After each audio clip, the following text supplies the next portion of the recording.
Okay, so yeah, hello and welcome everyone. My name is Mario and I will be your host for tonight. I myself, I am not a field worker, but I work at the Norwegian office where I run our social media channels and I create some of our videos. This is the schedule we have for tonight. So we'll have some introductions, talk about the MSF movement, and some field workers will talk about their experience. And we will tell you about who we're looking for and how we're working, some general requirements for field working, what we can offer you, and we'll tell you a lot about the recruitment process and a Q&A. So now I really want to invite all my awesome colleagues who will join us tonight to share their videos so we can see their faces. There you are. So first of all, we have Hara. He's a field worker and he will tell us about his missions in Lebanon and Iraq. And then we have Clara. And she's also a field worker and she's been on 4 missions and she will tell us about her experience. Then we have Emily. She's our recruitment responsible and she will tell you more about our organization and go through everything you need to know before applying to become a field worker. And then last but not least, we have Luam. And maybe you can share with us your role tonight and how we will work with the questions. Yes, thank you, Marion. Hi, everyone. My name is Luam. I am the Outreach and Employer Branding Manager of MSF Norway and one of the organizers of this event. I've been working in MSF since 2016, started as a field worker and have been working in the office in the past few years. And everything started with one of these info meetings that you're in tonight. And so tonight my role is really to manage the Q&A at the end of the meeting. The chat will be opened after 7:30. So now in the beginning, you can just send us messages if you have any technical issues and I'll try to support you. But for the questions, we'll reserve it for the end of the meeting, so you can just take in everything that the others are going to share with you tonight and note any questions you may have, and let's see what remains at the end. And please write all your questions in English, as the whole event will be in English. Yeah, that's it. Thanks. Perfect. And now I want to invite Emily to take the floor. And everyone else, we can turn off our cameras for a while. Yes, hi. Good evening, everybody. Thanks, Mariam, and glad to see all our faces tonight. Normally we do this in person, but we are used to now work with the digital world. So let's say that you can feel as if we were in a room together tonight, and we're here with you to take you through MSF, how it is to work in the field, who we need, what the experiences are, and really have an interaction, a communication, just like as if we were together. So myself, I'm in charge of the recruitment of all our international field staff. And I started 11 years ago in 2010 with MSF myself. I'm 39 years old and Belgian. I speak French, Dutch, and English, which is, of course, handy for our international work. And to give you a little overview of, in a way, my career path, because everything with MSF is a matter of evolving through your professional development. It started when I worked in Brussels, in the operational center of Brussels from MSF. And I will tell you later on tonight what an operational center consists of. I worked there for 5 years, and then I moved to Norway 6 years ago, and have been with our Norwegian section, taking care of the whole recruitment process of our field staff. Myself, I've built experience through 5 field missions. First in 2011 in Libya at the time of the Arab Spring, and then in 2012 in South Sudan. I also got to work in 2015 in Greece, in Lesbos, when the migration project started on the island. And later on in 2016 in Liberia, on another continent of Africa. And finally, my last mission was in Haiti in 2018. And I actually do miss the field. It's been some time. The usual background that I have if I would go on a field mission is usually more in emergency projects, and it would be in what we call human resources, finance, or also benchmarking. And I'm going to talk about this tonight. And finally, as I said, it's a whole matter of developing. I'm also a coach with MSF to help our staff in the field and in offices and headquarters to develop themselves in their skills as leaders. For our evening, let me first give you an idea of what our mission actually is at MSF. And tonight I talk about MSF as Médecins Sans Frontières, which is originally a French organization, and that's why the name is French. We are Leger Uten Grenzen, and in Icelandic it's Lag on Landamera, if I'm not wrong, and Clara will correct me later. But yes, our organization is international, independent, really focusing on medical humanitarian aid and also intervening in emergencies to people that are affected by armed conflicts, epidemics, natural disasters, or being excluded from healthcare. A second important part in that first mission is that we offer assistance always based on needs and irrespective of race, religion, gender, or political affiliation. That's the first big pillar of our mission. And there's a second one that people do not always know actively about, but we also have the témoignage part of our work, the bearing witness. Our teams in the field, they do see a lot of violence, neglect from populations that are situations that are not making it to the international media. They are not getting the attention. And our teams, by speaking out from the field, are really wishing to draw the focus on forgotten crises, on also abuses that go on behind the headlines, on the way that the political international community is deciding to intervene for some causes, but not for others, and the way that the financial aid is being spread around the international causes. And MSF works a lot to bring about a positive change for the people that we see among our patients, to bring about the speaking out of what is actually really happening on the ground. And Marion is now going to show us a video highlighting our humanitarian principles. I don't see what she's wearing. How he earns money. What phone he has. I don't see who she prays to. That she's a threat. Which border they crossed. I don't see if he's a soldier. If he's a refugee. Which side they're on.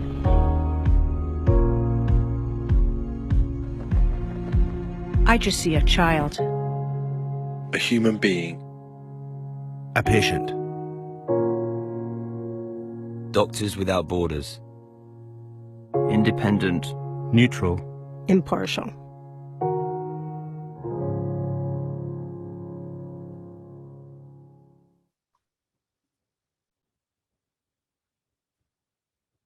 So the humanitarian principles are threefold. So you have the impartiality, the neutrality, and the independence that together allow us to give the humanitarian medical aid around the world with all the challenges that there are to access the populations that are with the highest needs. And now let's see what our international movement looks like today around the world, because we are actually an organization of altogether 41,000 staff around the world. It started in 1971.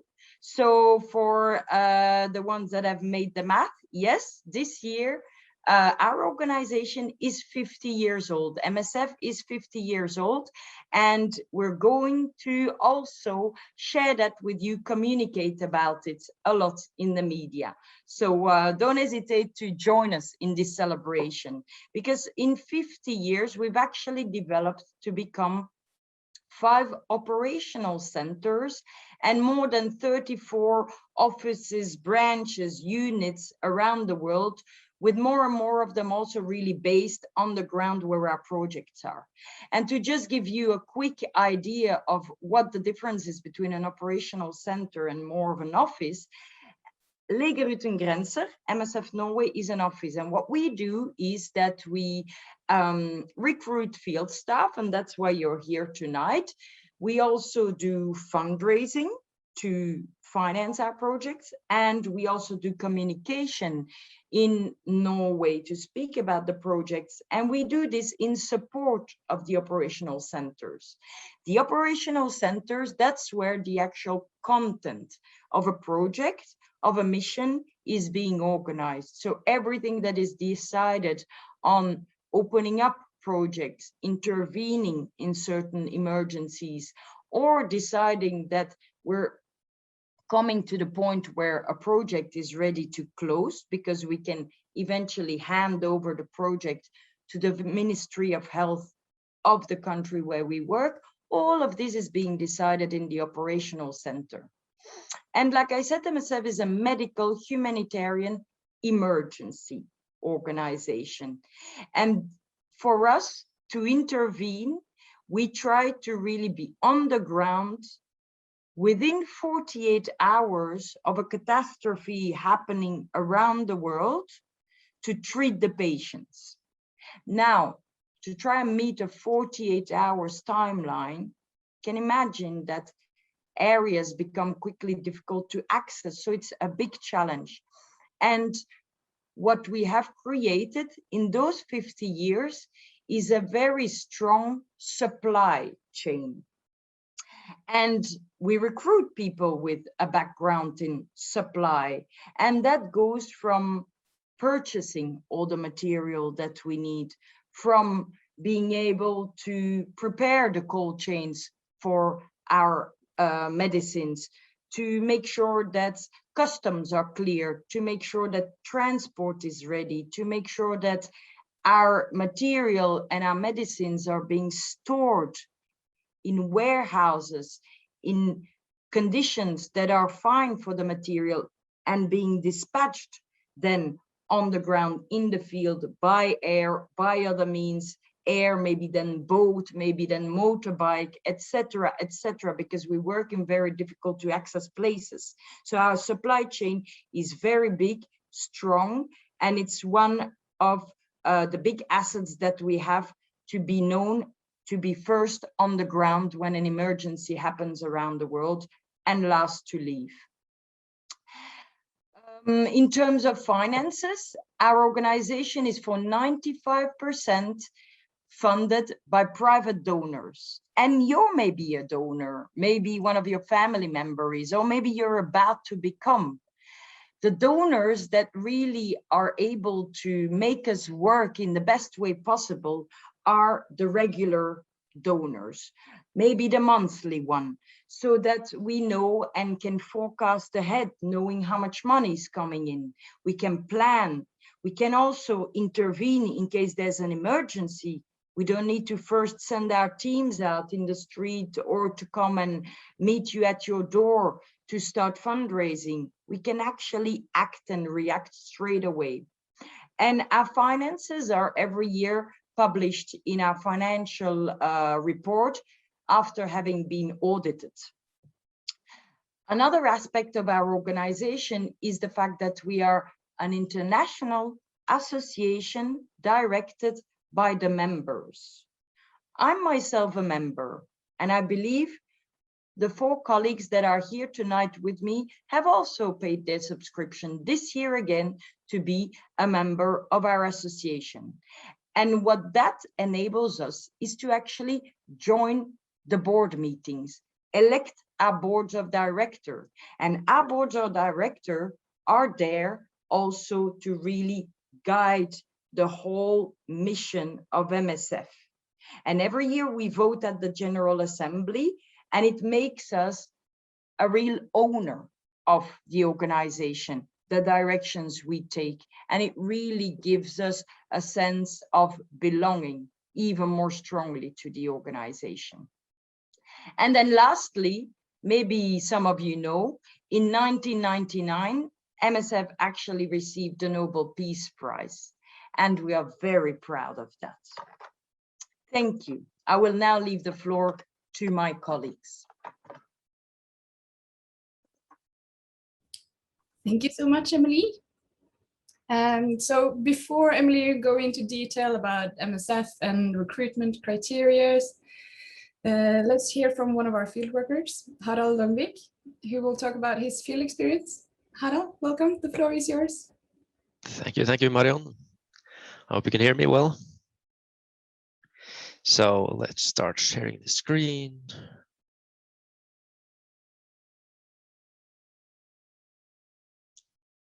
Like so. Okay, so my name is Harald. I come from Norway and I'm a field worker with MSF, and I worked as a construction focal point in Beirut, Lebanon, and Mosul, Iraq. I am a farmer who grew up with sheep, manual labor, and a lot of big machines. Due to a tight economy, we had to think creatively and do most work ourselves. At an early age, I became interested in computers and technology, inspired, of course, by my 2 older brothers. The diverse and work-filled upbringing has made me a generalist who's not afraid of taking on challenges and facing the unknown, which happens to be a mindset well-suited for being a field worker in MSF. While my written and spoken English has served me well in the Middle East, I do not speak French, which has severely limited my available missions.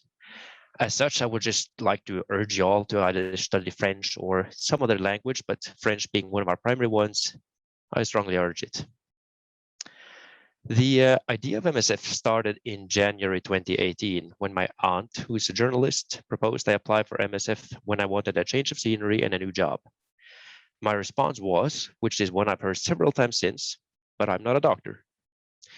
She laughed at this and asked me to investigate. A couple of months went by where I submitted my motivation letter and CV, went through an assessment center, was sent to Rome for preparation pre-departure, and then to Lebanon as logistics in May. It all happened with impressive speed, which isn't always the case with an organization as large as ours. Over a period of 3 years, I worked as construction focal point in Lebanon and Iraq, where I became known as the idiot who always says yes, of which I will go a bit more in depth in this presentation. So, in Lebanon, there's an estimated 1.5 million refugees and displaced persons. Most of these people end up in various camps, which is one of the primary reasons for MSF being present in the country. Some of the camps are several decades old, which means generations have been born and died inside the camps. The majority of these people, they don't have citizenship, which also means they have limited legal rights and severe gaps in medical care. Due to the longevity of the situation, what was at some point a few tents on the ground have now grown into full-scale, oftentimes walled off and guarded city blocks, as shown in this picture. It is a very difficult and sensitive situation, which is greatly affected by the political, financial situation in the country and the region as a whole.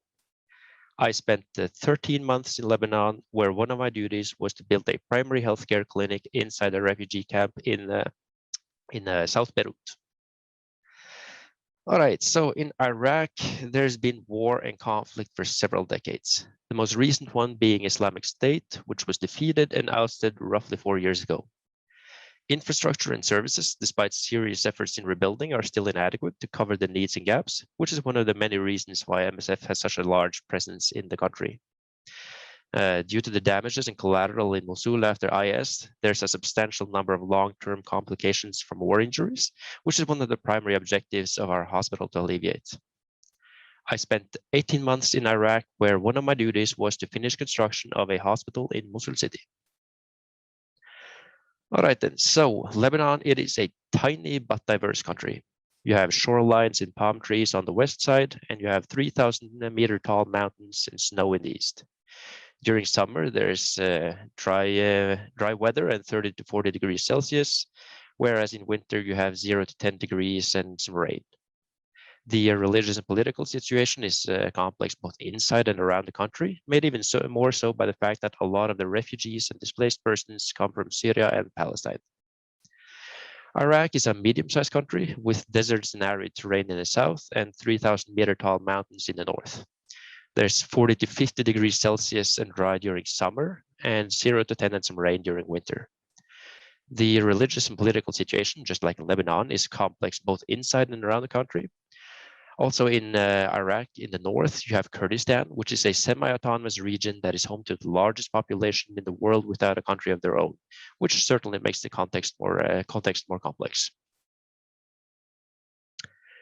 So, as mentioned, due to gaps in medical care combined with challenging circumstances in another camp, we decided to establish a primary healthcare clinic in Burj el Barajne refugee camp. The camp was opened in 1948 and was supposed to fit a maximum of 10,000 people. Today, they estimate there's between 20 and 30,000 residents. Additional services for our clinic were a maternity outpatient department and a comprehensive mental health program.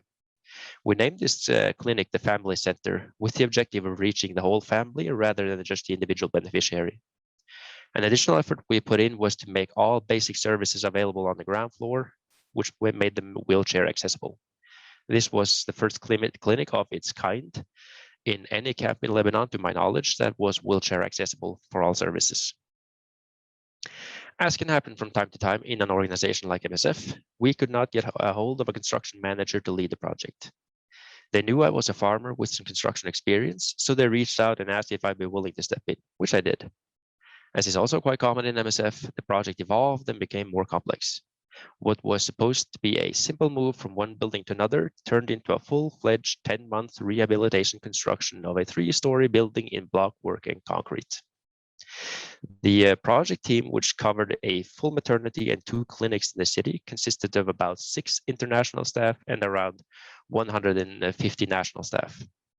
The construction efforts were led by myself, with assistance both from the project team and the coordination team. Typically, a project team, depending on the size and location, will consist of the following roles. You have the project coordinator, who is more or less the boss of the project, the person in charge of leading the project, so to speak. You of course have human resources and finance, which I hope explains itself. And then you have supply and logistics, a bit of what Emily mentioned previous. And then of course you have the medical team, varying depending on the needs of the project. So in Iraq, the liberation of Mosul city from Islamic State in mid-2017 was violent and destructive. The number of injuries and damages were extensive, many of which have long-term complications. MSF arrived in Mosul during the liberation to help with the wounded. Initially, our facilities consisted of tents and a couple of shipping containers. However, over a period of 3 years, our plans and objectives evolved, and we decided on a more permanent installation in the form of a full-fledged 60-bed orthopedic hospital. Because of COVID-19, our construction efforts were put on hold and the designated construction team sent home. Due to the challenges in getting new people to come in once construction was ready to commence, I was, like in Lebanon, asked if I'd be willing to step in, which I did. Together with the logistics team, the assistance from the project and coordination team, and a lot of support from Brussels HQ, we finished the remaining work in spring of 2021. For the most part, the work was performed by various local contractors. Due to the size and complexity of the building a hospital, however, thorough review and light revision will most likely be required. The hospital compound is about 9,000 square meters and consists of a combination of block work and concrete structures and sandwich panel structures. The operating theater is a modern high-tech structure with advanced medical equipment and services. today considered one of Iraq's best operating theaters. In the picture here you see on your screen, the gray bluish building, the large concrete structure over here is the actual operating theater. It is a very large structure.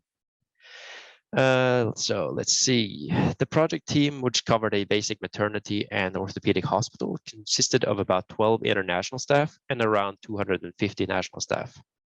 The international staff are typically either a manager or a specialist, often both, like, for example, an electrician or a surgeon. So the daily routine. For me, to describe my daily routine is quite difficult because of all the changes I've faced in my missions, which I'll get back to later on. As such, my mantra was and is to expect the unexpected. Being a farmer and a computer nerd has helped a lot with this. I mentioned computer nerd specifically because almost all positions in MSF as an international staff, except for a few specializations, will involve a lot of computer work. So it's just unavoidable. I'm sure there are contexts still that don't apply this for which this don't apply, but for most modern contexts these days, you will spend time in front of the computer. I mentioned previously that in an organization like MSF, changes occur and the unexpected challenge arise. As such, flexibility and adaptability is crucial. A construction focal point, which was my role to a certain extent, is supposed to collate information and facilitate communication. However, in my case, which is not that rare, my duties went far beyond. As soon as I arrived in the projects, I learned that I'd also do the planning, including technical and architectural drawings, the budgeting, negotiating deals with contractors, preparing contracts, scheduling, overseeing the construction, and so forth. Another thing I took upon myself was to draw everything in full 3D using Autodesk Revit. I can, with experience, say that having all drawings in 3D helps immensely with planning and construction, since a lot of people, including contractors, have a hard time understanding 2D plan and section drawings. Now, no one forced me into accepting all these additional tasks, nor was I pressured in any way. But when you're in the mission and you see firsthand the challenges we as an organization face, you come to realize that all contributions are worth a lot. Which brings me to working hours. Depending on the context and the mission, the working week is roughly 40 hours, but it is not uncommon to go way above this. It can be difficult back home under normal circumstances to balance working hours and burning out. While on mission, facing a lot of factors you wouldn't otherwise, such as shooting, explosions, and so forth, is even more important to monitor yourself and your behavior. A good indicator for this is how people around you are reacting to your presence and how they interact with you. Therefore, you should also respect the weekend and use it to recuperate. All right, so Lebanon. We had a very nice and spacious apartment in the middle of Beirut city, which I shared with 5 other international staff from all over the world. It was a relaxed atmosphere and fairly casual security rules, almost like working in a city in Europe. We could go to the pub after work if so inclined, or go hiking in the mountains during the weekends. It was a huge contrast from this to then working inside the refugee camps, which has a subtle yet noteworthy impact on your mental health, something to really be mindful of. In Iraq, on the other hand, we had a nice big compound on the outskirts of Mosul city, which I shared with 10 to 20 other international staff from all over the world. In Iraq, we had very strict security rules. Basically, you're either stuck at work or inside your living compound with severely limited options. It is taxing on international staff to be confined and limited. It's taxing for anyone really. Combined with experience in challenges at work, where of course COVID was certainly an addition in this regard. So mental health is maybe an overlooked topic in a lot of these kinds of presentations, but I would like to just mention it at least, that it's important to monitor yourself and be aware of how you react to your situation. These pictures, you can see Beirut in Lebanon and Mosul in Iraq. So there is me, the very stubborn baby goat. Flexibility and adaptability will be put to the test. Changes and contradictions are commonplace. My own missions are an example of this. I was supposed to do one job, but was after a short time moved over to another. At the end of this presentation, I'll give a short list of what I was supposed to do and how it ended up being. As also mentioned, computer skills are in high demand. Almost all international positions will involve a lot of computer usage, and any skill you bring with you can be immensely useful, like Microsoft Excel or 3D drawings in my case. It's kind of funny, but Microsoft Excel, if I can make one recommendation, learn Microsoft Excel. Okay, so creativity and a solution-oriented mindset will get you far. In both my missions, I drew everything in 3D. It was not asked of me, nor was software offered, but the benefit was noticeable both to the project and the quality of the work we did. Clear communication and patience. Myself, I prefer clear-cut written communication and written agreement for any deal. This is, however, not something everyone adheres to. As such, I strongly recommend an open mind and a small dab of patience. At least I needed that. Cultural awareness and respect. I come from a small village up in the mountains of Norway where ethnicity, religion, and culture is not what I would consider diverse. As such, I was advised when joining MSF to keep an open mind and be respectful of things I'm not used to. Good piece of advice that I share happily. So, a bit more of my career in MSF. I mentioned a few times that you should expect changes and alterations when working in MSF. So flexibility really is a key word. I've spent 3 years in the field, roughly. I was supposed to, in Lebanon, be the logistics supervisor in a project up north. When I arrived in the project, I was informed that the supply officer was out on long-term sick leave, and as such, I had to cover that job as well. After a couple of months, they came from Beirut to ask if I was willing to be the construction focal point for a small construction project down there, which I accepted, which we've gone through already. So this is just to highlight that things changed, let's say. After my mission ended in Lebanon, I went for about a month to Belgium, to the HQ in Brussels, where I worked as a consultant together with the construction team there, based on some work I had done in Lebanon that they found worthwhile and interesting. After a few weeks in Norway, I went then to Iraq, where I was supposed to be the base responsible for our support base in Kurdistan, which is the support base for our big project in Mosul. However, after a few months, they called from Mosul to ask if I'd be willing to go there and serve as deputy project coordinator. Now, as is also kind of, it can happen frequently, let's say, I ended up covering both positions. So 2 computers, 2 phones, a lot of emails, and a lot of, let's say, administration and organization. Additionally, after a while, I also covered for a few months the logistics team leader, which is the top position in the project for logistics. And then after a while, I also then covered the construction focal point, which I've talked about already. So all in all, 18 months in Iraq with quite a big variety of tasks that I was involved in. As for skills that I have developed and improved, I've just highlighted the ones that I feel is what have increased the most, let's say. So for awareness, I mean, context, cultural, and security awareness, they have all been greatly increased. Really, as I mentioned, I come from a small village in the mountains of Norway, and I've experienced things in my 2 missions that are, well, very different from what I'm used to, let's say. I also spent quite a lot of time in my second mission dealing with security, both networking and implementation of security measures, which was really quite useful and good experience. Obviously, being a construction focal point, I've learned a lot about construction and implementation of it. And as I also mentioned a few times now, I mean, typically you end up being a manager, a supervisor, someone who deals with people, so to speak. So my skills in organization and administration have just further improved. Computer software, really, I mentioned a few times that I'm a computer nerd, which is true, but my skill level at Microsoft Office is limited because it's not something that I typically use. But in MSF, especially Excel that I already mentioned, if you know a bit of Excel, you'll be the hero in the field, I can promise you. Okay, so career plan. Myself, I've covered both logistics and operations and also a bit of supply. Preferably, I would like to stick to both of them, which HR-wise can be a bit tricky, but my goal would be either logistics coordinator or project coordinator. Now, the project coordinator I described earlier on, so the logistics coordinator is the top position in the entire mission for logistics. It's basically the person who is, let's say, go between Brussels HQ, the country you are in and the projects. So it's the person in charge of logistics for the entire mission. So I was supposed to go to Afghanistan in March of this year, shortly after I ended my mission in Iraq.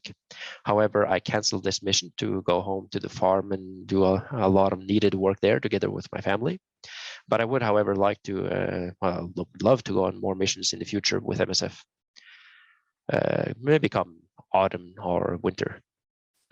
And there are many reasons for this, but I would argue that these three are at least my primary ones. So to see that your hard work, the effort you put in, the time you spend gives such great benefit to people, and to see how it can give even just a glimmer of hope to a otherwise kind of a hopeless situation. It really is rewarding. Maybe that sounds selfish, maybe it is, but at the same time, at least for me, it has been a great boon to get to see all of this hard work yield some results. Also, of course, the opportunities you get and the experience you acquire is incomparable to anything I have done in Norway, at least. I mean, I've built a clinic, I've been part of building a hospital. Never in my life would I get to do that in Norway. So really an opportunity that is rare, and that it has, for me at least, awarded a lot of experience and opportunity. Finally, also, I mean, MSF, I've spent 3 years, and I have no intention of quitting anytime soon. We are a huge organization. I mean, for sure, we have our challenges like everybody does. But at the same time, what we do, how we spend our money, how we give back to the people, how we, témoignage, as Emily mentioned, really it is a tremendous organization, and it has been an honor and a privilege for me to serve. And I have no intention of quitting anytime soon. So that about concludes my presentation, and here is my most important partner in life. Thank you so much, Harald. I think I will forever think of you as the stubborn baby goat. So thank you. Yes, the stubborn baby goat. That's a fitting description. I love that. So we have to move on to Clara, but we'll talk with you sooner in the Q&A. Thank you so much, Clara. Clara, now it's your time to shine. All right. Hello, everybody. So my name is Clara. I come from Iceland. Like Harald, I also come from a very small town in the north of Iceland. However, I have had a lot of opportunities to travel around the world. I have been working with MSF for the past 2.5 years. I've done 4 missions to date, one as a remuneration analyst or a benchmarker, and then also as 3 missions as a finance and HR manager. These were in Venezuela, Cameroon, and Ethiopia. So my educational background is in anthropology and peace and conflict studies. However, I also have experience with finance and HR due to the fact that I worked quite a bit in Iceland in the tourism industry, and I ran a business with my family, a restaurant, a cafe, and guest house. So that's kind of how I ended up in HR and finance with MSF. I can't remember exactly how I started working with MSF. I remember I saw the online website that said MSF Norway is also for Icelandic people. And like Harald, I also had this thing of not thinking I couldn't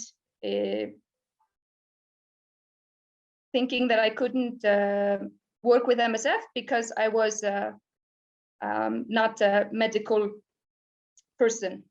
I just realized that I didn't share my screen. Let me actually start by doing that.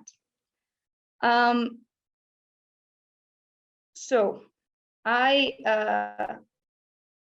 applied in June of 2018, and I got an answer almost right away, actually, from MSF Norway, but the application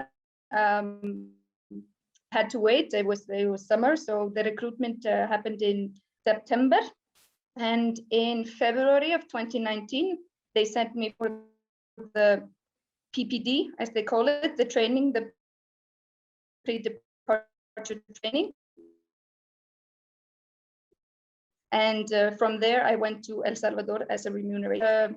In the humanitarian sector is that I worked for the Development Agency of Iceland in Mozambique. And I've also worked in India, Kenya, Tanzania, and Morocco. I would say one of the main reasons that I got my job with MSF is my language skills. I lived in Brazil for a year when I was a teenager, and I learned Portuguese. And then I went traveling when I learned, where I also learned Spanish. And these have helped me a lot with MSF. I also speak some French, but not quite enough to have started a mission yet in a French-speaking country. MSF has a lot of French-speaking missions in French-speaking countries, and I'm hoping that next year I will go on a French-speaking mission. Currently, I'm working with the learning unit. Hey, Clara. Yes, of course. My internet cut out. It's been fine all day. So, like I was saying,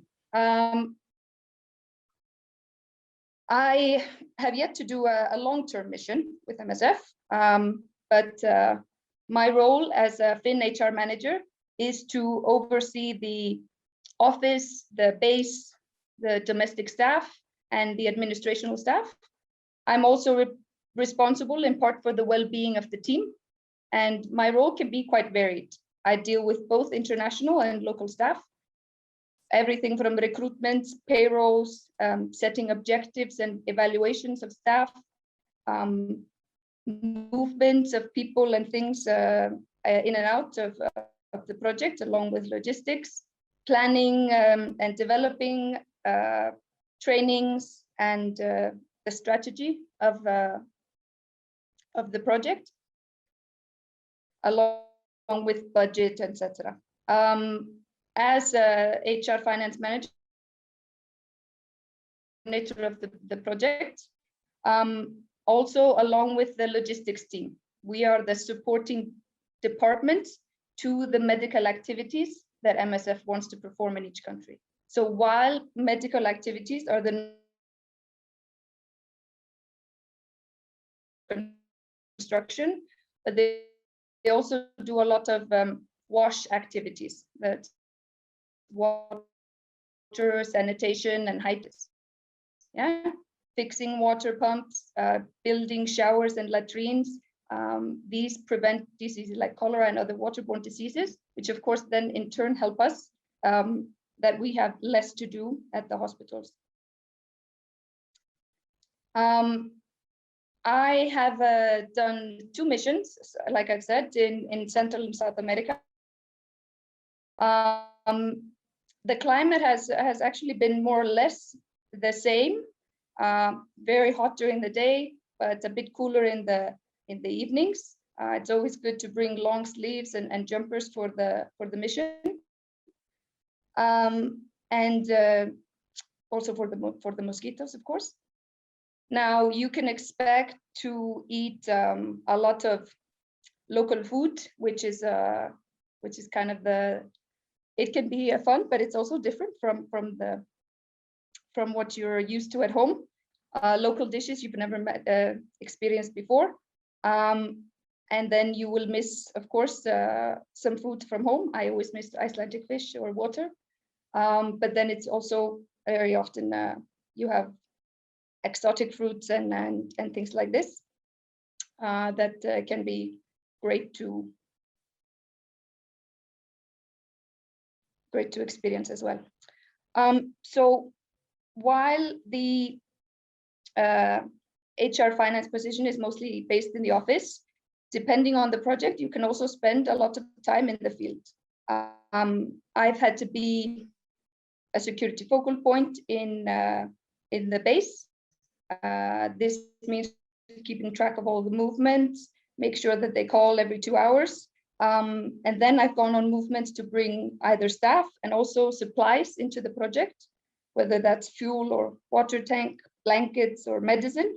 And I've also been able to go to outreach with mobile clinics where as you see on the photos, where we, for example, fix water pumps for the population, and all in the mobile clinics. Given the fact that I am not medical, I will be this person that's actually calling for the security calls back to the base, and also the one that I will help around with the pharmacy, giving out Plumpy Nut, the therapeutic food that we give to malnourished children, for example.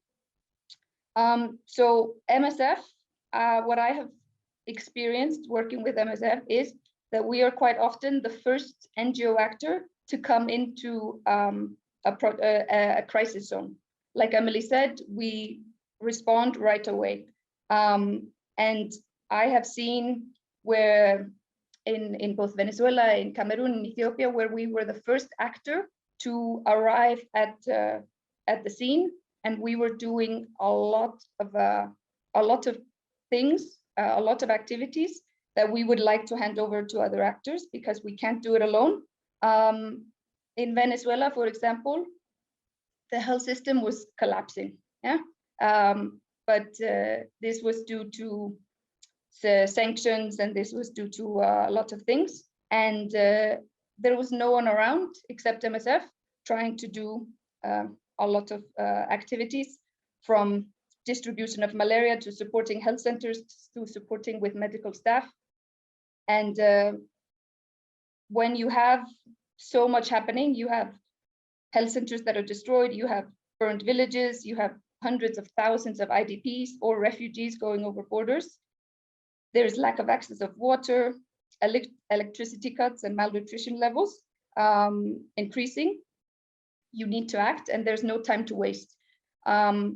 And this is what's so great about MSF, that we have an emergency budget, and we can act without having to do assessments and reports to donors and wait then months to get the actual funding.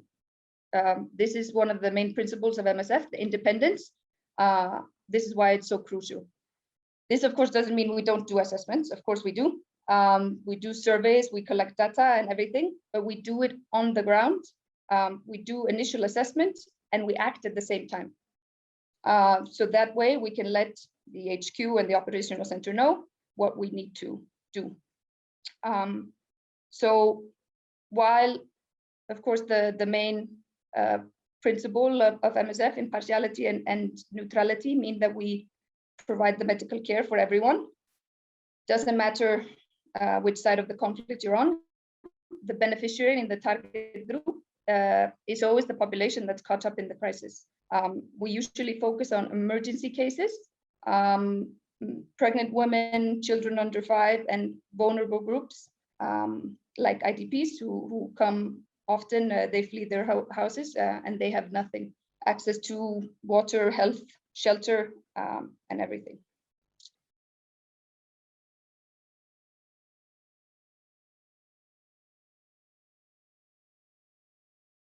So what, I feel like I've lost a slide, but I will continue. What I've seen with MSF is that sometimes you have to wait a little bit to get a mission proposal. You could ask, you could be asked to do a mission while you're still on another mission. Both have happened to me. COVID, of course, made it so that some missions were canceled. It was difficult to travel, to get visas. But I have had both happen, and this will also depend on your availability. You tell them you need 2 months off to take a break. This is something you can do. This, for example, is something that I would like to do and take the summer in Iceland. But this also this depends on the profile you have, your experience, and also what's happening in the countries that MSF currently has projects in, but also, as you guys know, what happens in the world around us. If there is a new conflict, if there is a natural disaster, MSF will act, and then we have to open up a new project. So you might have a small core team for example, setting up projects or working in a small project, or you can have a very, very big team. Usually you will have, like I said, you will have operations with the field coordinator, you will have HR and finance, you have to have logistics because otherwise you can't move anything. And then the medical team. The medical team will always be depending on the needs of the activities. So I, for example, have worked with midwife, activity managers, mental health, health promotion, nursing activity managers, pharmacy, and then you will have sometimes flying positions or short-term positions of epidemiology and things like this. So while you will always need international staff in projects, these are often also for security reasons. We are often the protective barrier of our national staff because they have to stay behind in the country. We are go. So we should always be the barrier of, if in case something happens with any actors, that we are there to represent. But you will always need your local staff. They know the area, they know the culture, the laws of the country, the history. And also what I have noticed is that they are driven to help their people during crisis. And working with MSF, you see, they have told me at least that they got a lot of fulfillment from helping. It gives them purpose. And in many cases, it can often be, like with COVID, challenging to find international staff. This is why it's so great when you have, because at least in the missions I have had, you will have super good local staff that have knowledge up the wazoo and will be able to cover the gaps and everything. When you will have maybe you can have a gap between managers coming in, and they are the ones that step in and cover and keep the project going. So what the projects that I have been, like I've said, they've been very varied. I've done malaria prevention in Venezuela, giving out a lot of mosquito nets and everything like this. Venezuela, for example, had almost eradicated malaria, and then the gold mining, with the inflation growing and sanctions that were put on the country, the gold mining business started up, and with all that digging for gold, they basically had an epidemic of malaria.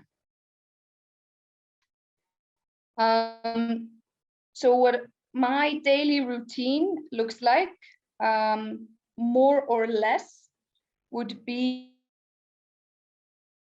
before recruitments and payments and planning developments, trainings, any issues, if there is any disciplinary measures needed, management of the office, of the base, of the cooks and the cleaners, liaising with logistics, providing accommodations, preparing visits and meetings, creating what we call an HR matrix, which is basically like an organizational chart, and planning of the needs of the project if they will change during the next few months. So normally your day starts around 7 or 8. This of course depends on the project, but a quick meeting with the national staff or with the international staff, this depends also on the activities. And I would say most of the times it will end around 5 or 6, but I've also had meetings way after dinner. I've had to work until 9 or 10. This just because it's 5 o'clock, you don't really stop working if the activities are demanding more of you. But even if I had to work in the evenings, I always try to take a break, playing volleyball or doing exercise with the team, having dinner, or things like this. And in all of my projects, we try to do something on the weekends, whether it's a Saturday night barbecue, whether it's going for a swim or a hike or something, playing football or something on Sundays. Now, in the places you can do this, now that's not always the case. And then if you go for a 6-month mission or longer, you'll get a holiday in the middle of your mission. And sometimes you have to leave the country, but if you have the opportunity, it's always amazing to be able to explore the country you're in. In Cameroon, I went on a hike up Mount Cameroon and then to the beach in Kribi, where I took a week off. And this helps you to come, refreshed and energized back into the project to continue the work. All of my missions have been quite similar in team size, both of the international staff and of the local staff. So somewhere around 15 to 20 international staff and 70 to 100 local staff. My free time and weekends, it was more or less the same. Sundays off, if possible. Usually, I've always had to work on a Saturday, but we always try to do something in terms of team life. Regarding accommodation, in El Salvador was the only time that I actually was in an apartment and had to drive or walk to work, and where I was allowed to go out to restaurants and such things. In all the other missions, I've lived and worked at the same base. I can't complain though, because I have also, I would say it was a luxury in MSF, but I had my own room, my own bathroom, and I've even had a balcony. Whereas in many missions you will have to share, which was, for example, the case is, especially if you're opening a project, you will often have to share rooms. What I have learned from working in all these different contexts is that when I arrive in a mission, I always make a point of it to sit down with my staff and learn from them, listen to them, ask them advice before making any decisions, because they have gone through many managers, they have gone through a lot of things and changes, and you need to get advice and seek assistance from them, because like I mentioned before, they know the rules, the regulations and everything. And this takes you time to get up to speed on things. You don't arrive in a mission and you know everything in a week. It takes you time to really understand all the complexities of the project, of the country, of the context. This is why it's always super important to rely on the local staff. I heard a story during one of my recruitments, which has always stuck with me. He told me he was a midwife, and he told me that he was alive because of MSF intervention that happened in the 80s. Yeah, he's about my age, a couple of years older, and he said that the assistance that his family received during the year he was born was the reason why they managed to survive.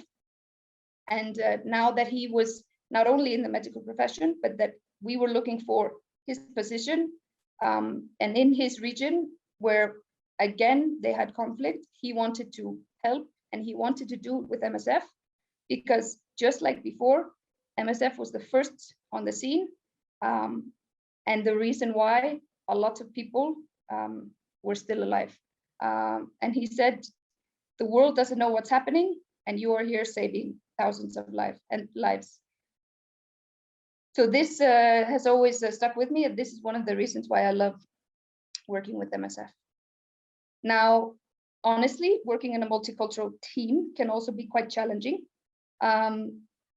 You will have difficult contexts. You will have people working very long hours, often 6 to 7 days a week, and this will, of course, affect everyone's mood. And now, like Harald mentioned before, clear communication and understanding and cultural awareness is, for example, very important to be able to understand the other people working around you. But also it's necessary to try and find time to relax to get the team together for something other than work. Yeah, whether it's cooking together, playing cards, playing games, sports, whatever, and really talk about if there is any difficult time, to be honest and discuss amongst the team. I've had a team where we literally had to get the team together, sit down, and really get everything out in the open and get everyone up to speed, because people were working so fast that others didn't know what was happening. And this is, sometimes you're in that emergency rhythm where you can really get lost, and it's time to take a moment. One friend of mine said, you take 10 for 10. Yeah, you take 10 minutes to figure out the next 10 hours, or 10 seconds to find the next 10 minutes. It's important to stop, really think, organize, and then you can continue. That way you always work better. And you have to know also your own signs, your own flags, and what works for you. For example, the importance of self-care. Sometimes, even though it can be super nice to sit with all the people, have a drink, go through the day, sometimes I also just need to go up to my room and watch a TV show and not have any people around me. But everyone is different, and it's important to understand the differences. Clara, just to let you know, there's 5 more minutes. Okay. So my role and responsibilities have changed quite a bit throughout my mission. I would say they've become greater and greater with every mission, as my experience and my knowledge has increased. I would say I was actually lucky during my first HR finance mission in Venezuela, in the sense that it was actually quite difficult. And afterwards, I was even told, we've changed it, and it's not a first missioner mission anymore, because it was very complicated and it needed someone experienced. But this meant that I had to learn and grow super fast, and this has helped me immensely in my other missions. I had the experience to be exactly a security focal point. I was doing plannings and budgets and things like this that normally maybe you don't have right away in the mission. Skills I have developed while in MSF, I would say people management and security management are probably at the top of the list. While I love, and I have managed people before, it's often this kind of a daunting thing to be in charge of a person, that you have to set them objectives, you have to then evaluate them, and sometimes you have to be critical, sometimes you have to say what needs to be better, and I often find that a bit hard, and this has really helped me grow to find a way to be a better manager and deal better with people. And it can also be super intimidating and overwhelming when you're coming into an organization and you're new, and then you have different formats and templates and softwares and everything. But with more and more knowledge of MSF and how it works, these tasks become more and more natural to you. So I would say that I have an interest to become either the field coordinator in operations, to be the manager of the whole team, the project, or as the human resource coordinator, which is the coordinator of all the projects in one country. So often you will have a country which has maybe 3 different projects. Done some online trainings for people management, leadership. I'm starting a training next month relating to these things, strategy planning, etc. And in November, I should be able to join the training that is for a field coordinator. I already actually have more or less settled on an assignment as an HR fin manager in Mozambique, beginning in August, and it will be an emergency mission of 3 months. And then next year, because I'm nowhere near done with MSF, I hope to be going either as HRCO or as FILCO, because I am enjoying my time with MSF. I'm learning a lot. I'm developing my career. I love working in new contexts, and I love the way that you can come into a project and you see the difference, and you see what we do, and you also have then the local staff telling you, you know, the importance of what MSF is doing. Sometimes you can think you're just going along with everything that's happening, but when people really come to you and tell you real stories, tangible things that you can see, it's quite amazing. I decided back, you know, when I was 18 years old, that I wanted to work in the humanitarian sector, and with MSF, I only wish I had started sooner. If I had only realized that I could work with MSF without being a medical person, I would have actually started sooner. And what MSF does for you as well, that they give you a chance, they help you develop your skills, and they will listen also to what your plans are, what you want to achieve, and give you the chance for, like I said, trainings and growth within the organization. And I always love working with new local staff, seeing and learning different things from them. And it's always fun with the international staff that you will often meet a lot of the same people in different projects, which is always a lot of fun. Thank you. Thank you so much, Clara. It was amazing to hear the story from your local colleague. That really gave me goosebumps. It is my really privilege to talk with field workers from their missions. So now it's time for Emily to go through the rest of her presentation, and we'll talk a bit more with you, Clara, at the end during the Q&A. So Emily, just give me a second and I'll pull up your presentation again. Yeah, and while you're doing that, actually, so tonight's really for everybody. So it's for you who are maybe ready already for the field and want to get all the information from us, you feel like you're ready.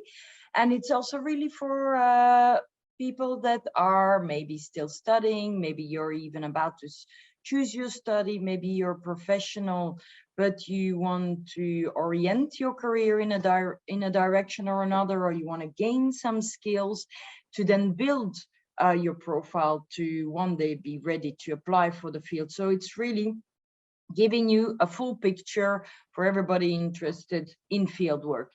And I'm really glad to hear Harald and Clara sharing their experience, because I recruited Harald in 2018 and Clara in 2019, and that's not so long ago. And when you see the growth and the career development that they've made, it gives, in a way, I must say, a sense of, happiness, pride for them. So just so you know, this is really what we do in MSF, it's career building. And everybody remember your questions. At 7:30, we will open the chat for questions in English. So over to what our international field staff repartition looks like. So in a project, usually you have about half of the staff that is medical staff and the other half that is paramedicals or non-medicals. And the non-medicals are really there to support and enable the work of our medical and our paramedical staff. The international field staff profiles really that we work with, there's about 30 of them. And we've listed all of them on our website with each profile described in detail. And when you think of working for MSF, one of the questions that goes along with it, when you wonder, okay, so me, am I actually relevant to work in the field? Do I have what it takes to go on missions like Clara and like Harald, and maybe some other friends that you've already met that work with us. Well, the question to ask yourself is, so what does MSF actually do in the field? In my profession, what do they work with? Because all the experience, all the skills that we request from you before you apply are directly linked with what we do in the field. So for instance, our medical staff, who do we have working with us? So the doctors, and in the doctors, we work with intensivist medical doctors that we have high needs of, emergency medical doctors, or infection prevention control doctors, or doctors with pediatric skills. So before you're fully specialized as a pediatrician, or it might be that you have a background in public health or internal medicine or infectious diseases or hepatitis C or HIV, tuberculosis, because these are all the main areas that MSF works with for the medical doctor professions. And we clearly work a lot with children, so fully specialized pediatricians are in high need all the time for MSF. The other specialized doctors that are always of need as well are the surgeons, because we do a lot of surgery in MSF. And if you have, for instance, specialization in orthopedics or plastic surgery or trauma surgery, these can all come as very relevant for fieldwork. We also need very, very highly anesthesiologists. And you might have seen that we have some campaigns out to try and find anesthesiologists. Another very sought after profession is the gynecologists, because MSF is really like also a baby factory. We deliver so many women, and we need to really take care, because often deliveries go along with maybe complications, or maybe there's actually not just one child, but maybe 3 children in the mother's womb. And there is a lot of need to have the specialized professions that can take care of our patients. And finally, we also have a big need of psychiatrists. So if tonight you're not one of them, but you know one of them, and you think, wow, this person actually could be relevant for fieldwork with MSF, then don't hesitate to share these highly sought after profiles. And then on the paramedical staff overview, the question is the same. So what does MSF do in the field in my profession? For midwives, for instance, we work a lot. We work with taking care of patients with victims of sexual violence. We might have to practice termination of pregnancy, also in countries where it is not legal, but for the sake of the health of the mother, it is a medical ethics obligation. We work with nurses, again, background in infection prevention control, or like the doctors, intensive care, emergency unit, public health, pediatrics, neonatal. And then also a lot with our specialists for the mental health projects, because MSF does a lot to take care of our patients also on the mental health side. So clinical psychologists, clinical psychiatrists, like I said before. And then we also need pharmacists with a clinical background, because we work in hospital settings.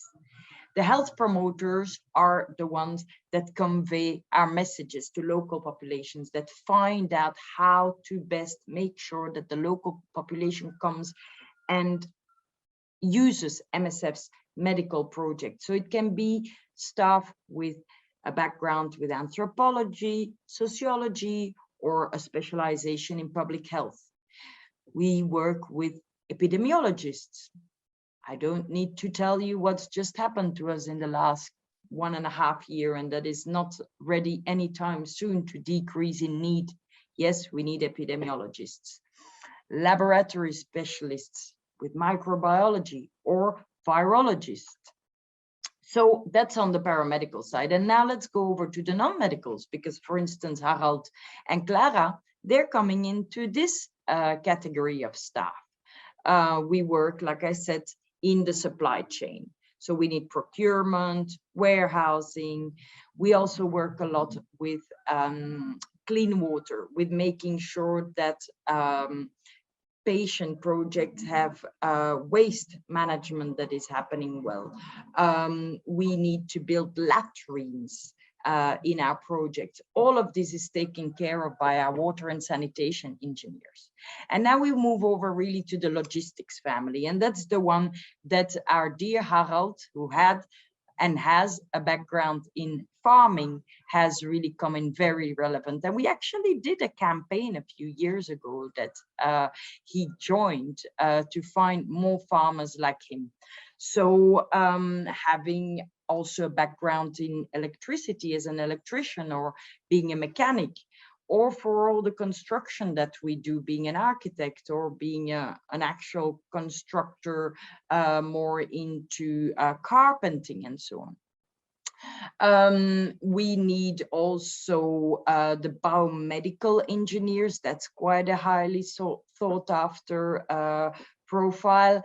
And then we have the general log. So Jack with the trade that has done a bit of everything, doesn't have maybe a formal education in having touched on the areas I just named, but really can come and see the needs and build something that is right for it. That's more the general logistician.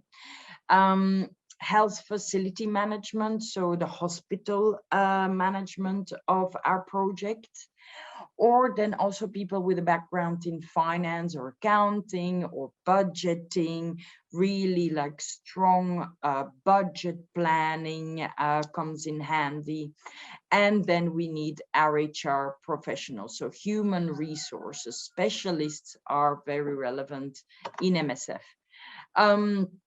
Remuneration analysts, so Clara and I and Luam also, we've all done missions that is remuneration analysis to make sure that our staff that is locally hired gets working conditions and salary conditions that are in line and fair to the local market practices, so that we are in line with remunerating with a full package our staff in an equitable way.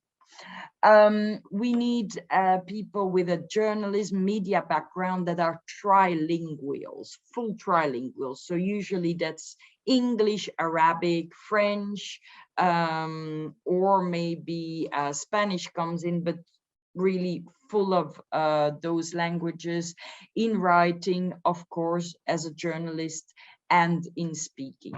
And humanitarian advocacy, which we do a lot also in our speaking out part of our work, also needs trilinguals with the same languages. So I give you a short overview. All is out on our website, so make sure you take your time to read every section of the website and your profile there, where you'll find more information.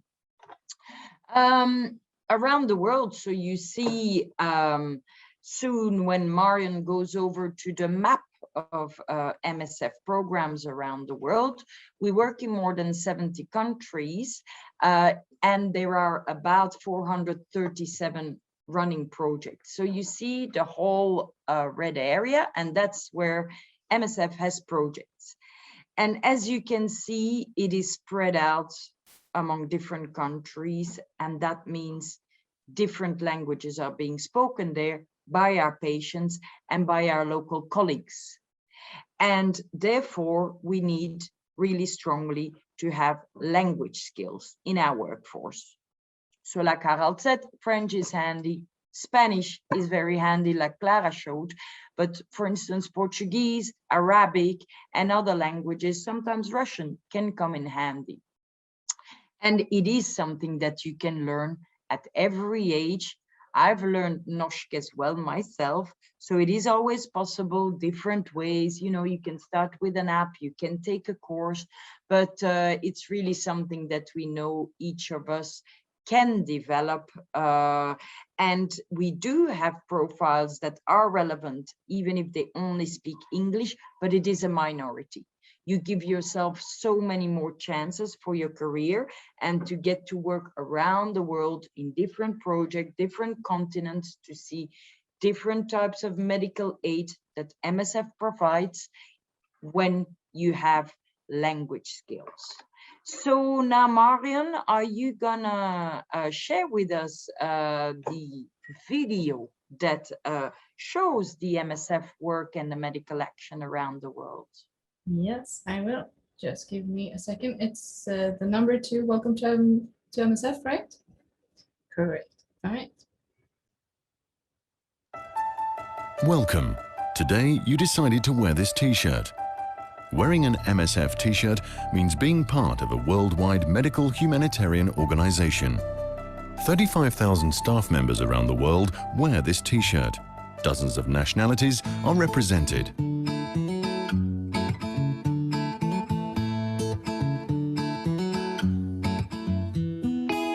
MSF staff work in nearly 70 countries to provide emergency medical care and relief supplies directly to people who need it most.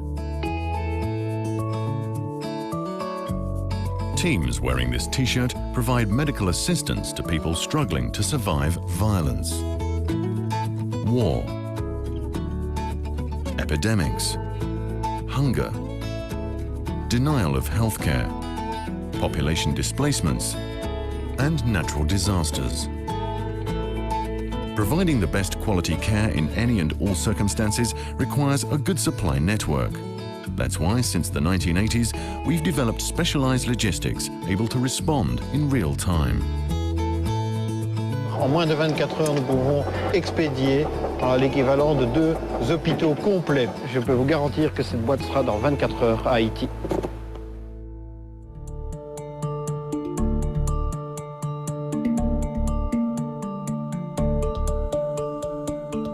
Ici, à l'hôpital des Tabards, nous prenons en charge 1500 patients par mois. Wearing this t-shirt means that we all engage to follow certain principles laid out in MSF's charter. The principles of independence and impartiality are actually our strongest security measures. So when in the field we are wearing this t-shirt, in a way we are protected because people know that we are outside of the conflict. Médecins Sans Frontières provides impartial help without discrimination and independently of any political powers. We are neutral and we do not take sides in conflicts. We treat our patients with dignity and respect for their cultural and religious beliefs. Impartiality is essential. We treat each patient on the basis of medical need, not on any other criteria. 90% of our budget comes from private donors all over the world. This generous funding gives us freedom to independently choose our actions without interference from political and economic powers. Our work in emergencies often leads us to speak out publicly to highlight forgotten crises, to mobilize other aid organizations, to draw attention to weaknesses in the aid system, to demand access to people trapped in conflict zones, or to campaign for fair access to essential medicines for all. Wearing an MSF t-shirt means being part of a worldwide medical humanitarian organization that speaks out freely and acts with total independence.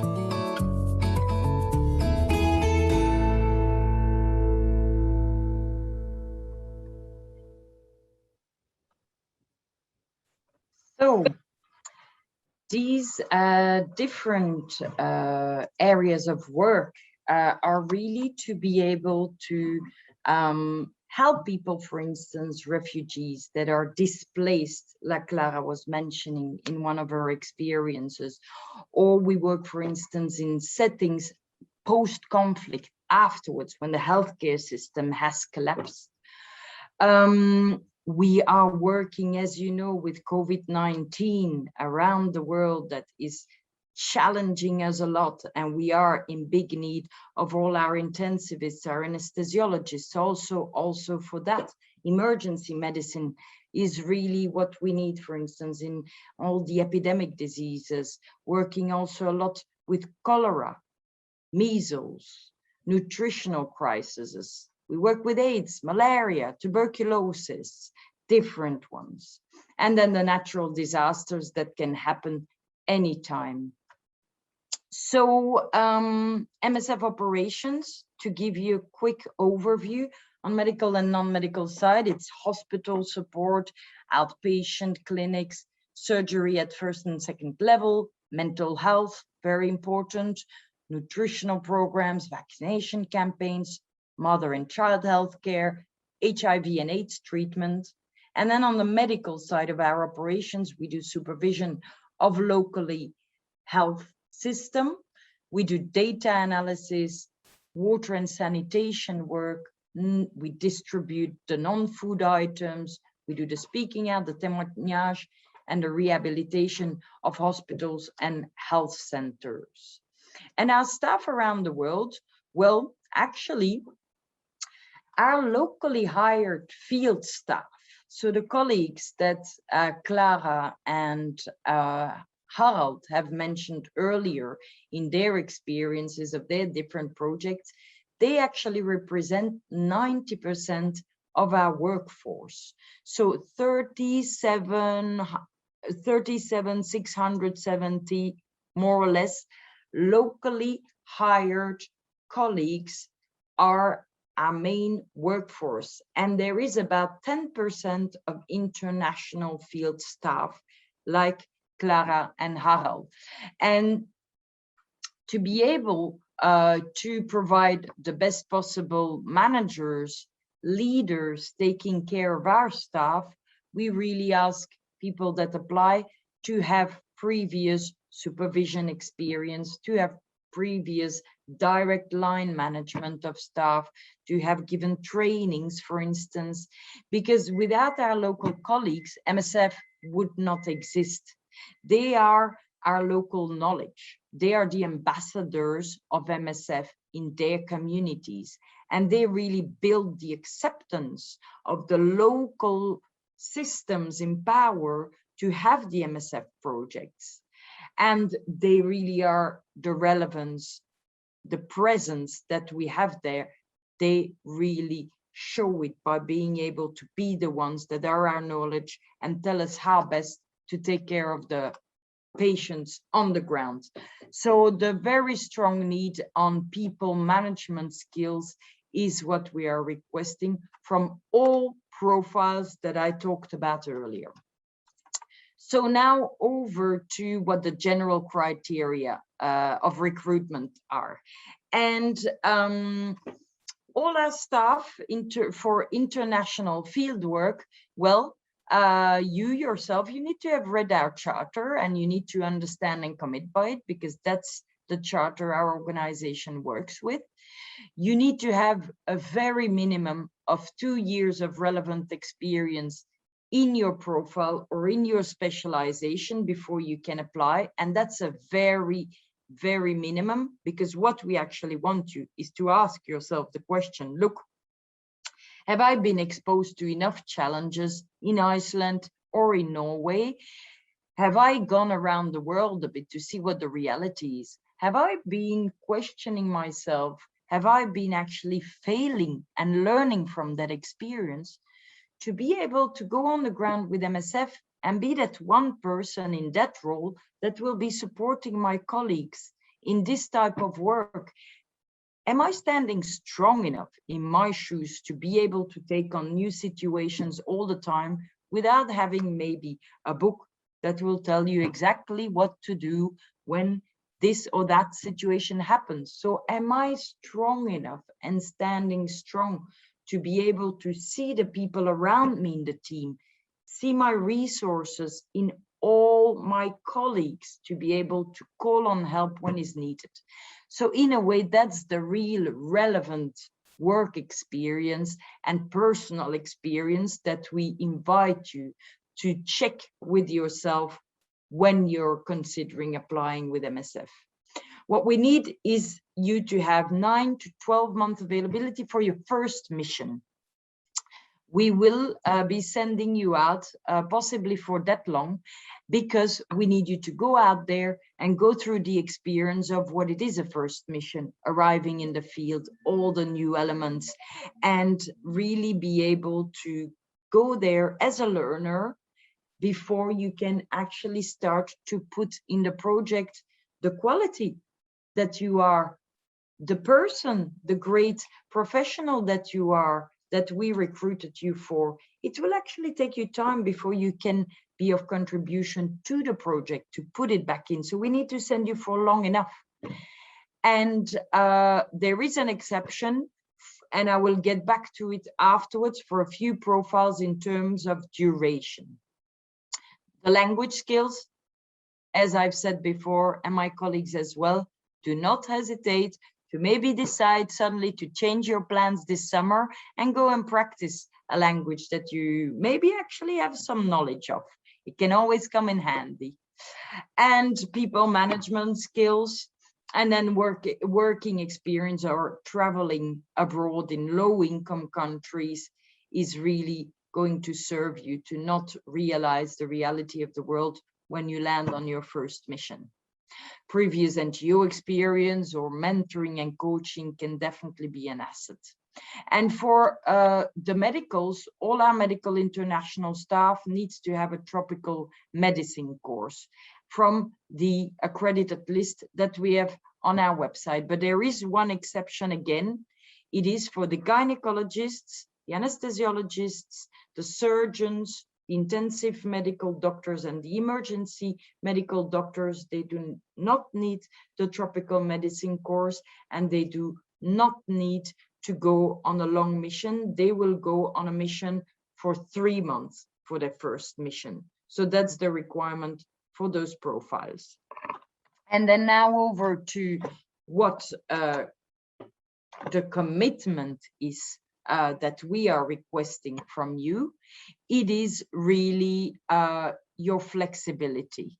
My colleagues have explained before that a lot of percentage of what you have planned in your work or in your vision of your next mission will actually not go according to how it was planned before. And the reason of that is that where we work, the needs change a lot. The situations are volatile. We are not in control of everything that's happening. We're responding to emergencies and things change a lot.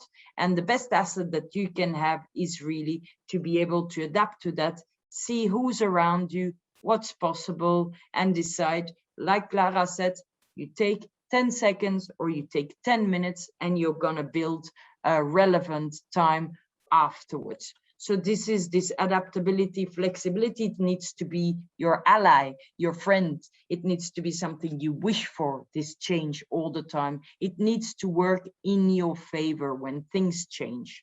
So just make sure you take that into account. And then the willingness to go on several missions.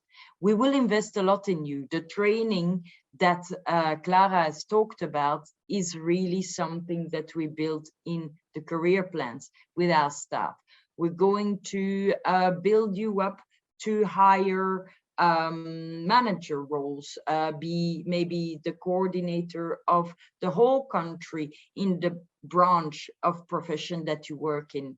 So we're going to invest a lot in you over time. And basically what we need is simply for you to put it back in the organization that is financed by just the people privately, so that it serves the organization back. And the only way you can do that is by going on several missions over time.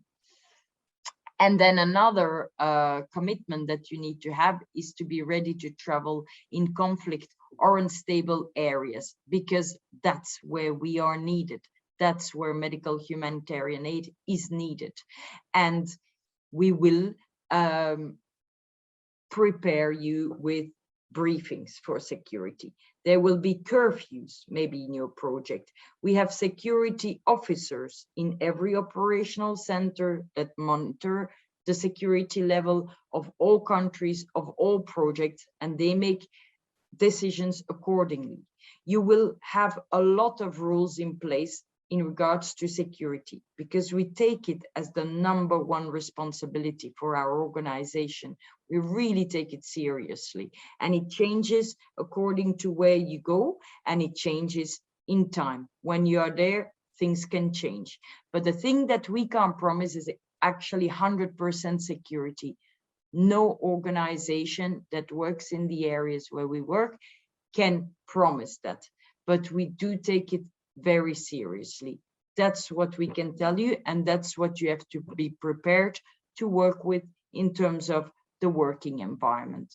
For the first mission, we try to make sure that you have a project where you will be able to learn and get to know your profession and how it's done in MSF so that you can be your best contribution.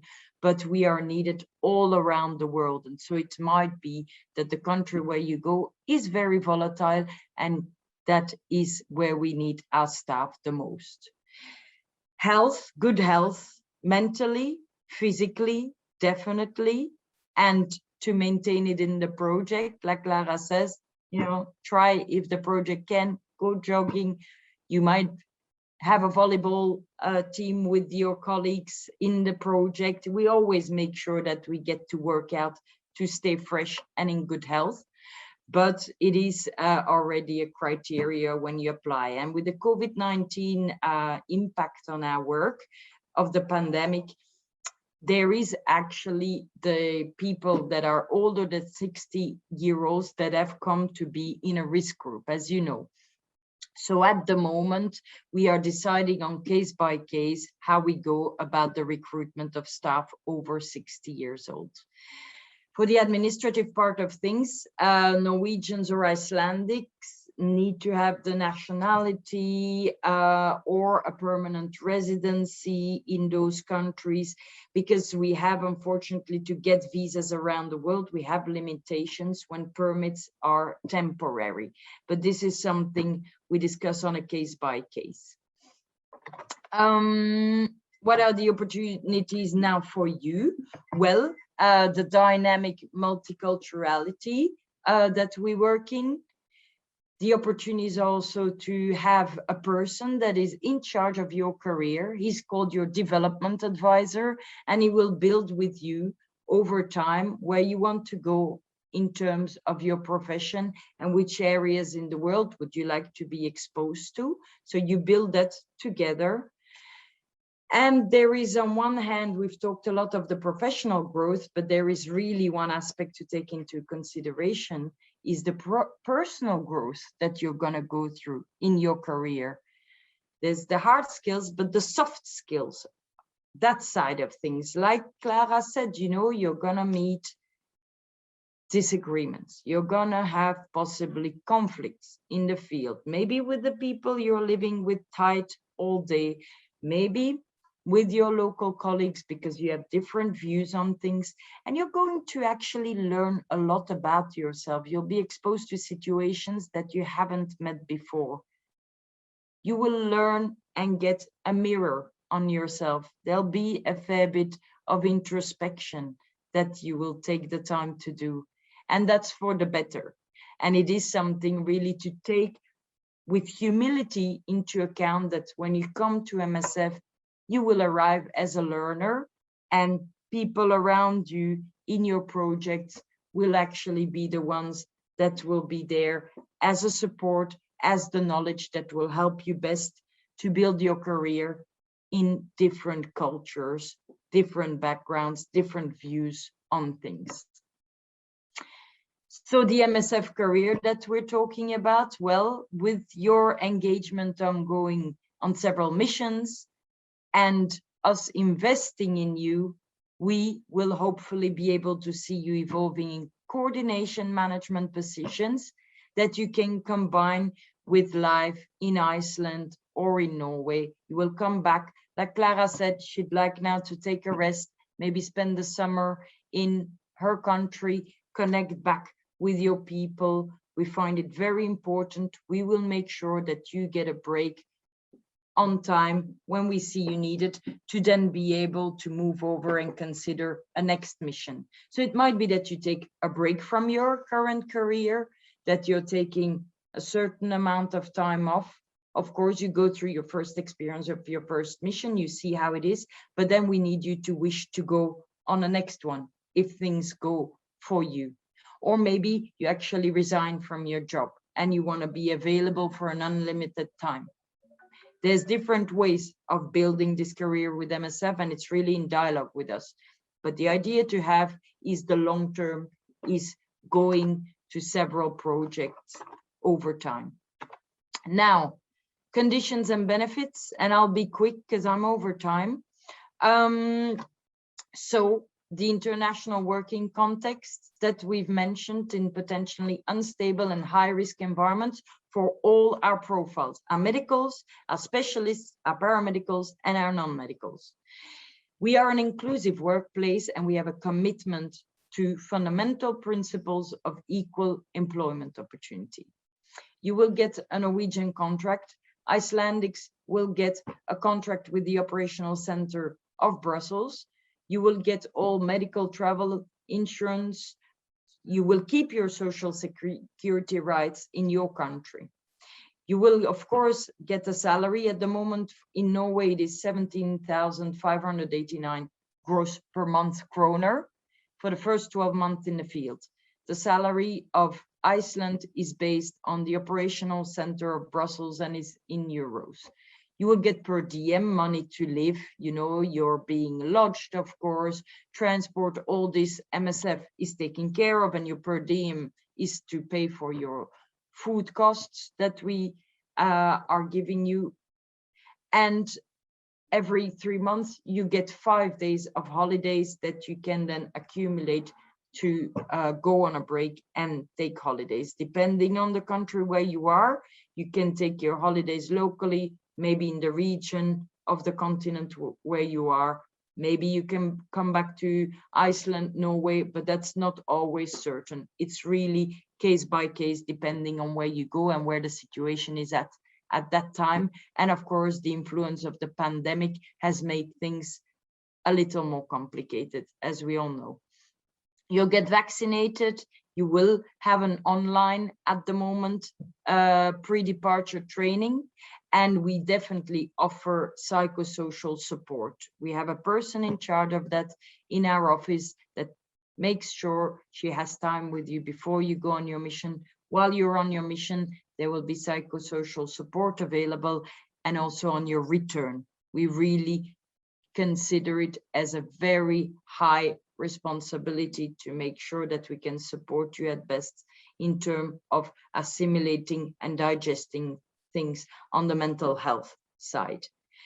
You will also be able to join an online returnee workshop after your mission to help you basically landing back from your mission, you know, coming back, not just landing with your plane, but the whole you having transformed, you having lived experiences, and how to come back to your people, to your environment. And during your career, like I said, there is training possibilities. There is a possibility, once you've gone on mission, to afterwards improve with language courses when you already have knowledge, and possibly to get development through mentoring or coaching.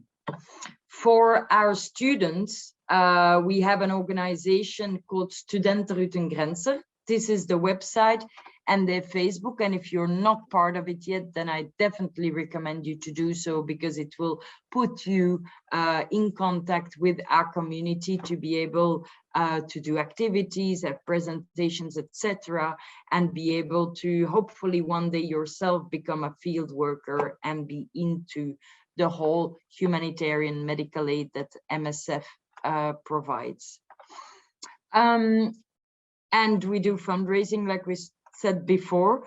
You might meet them this summer also around Norway.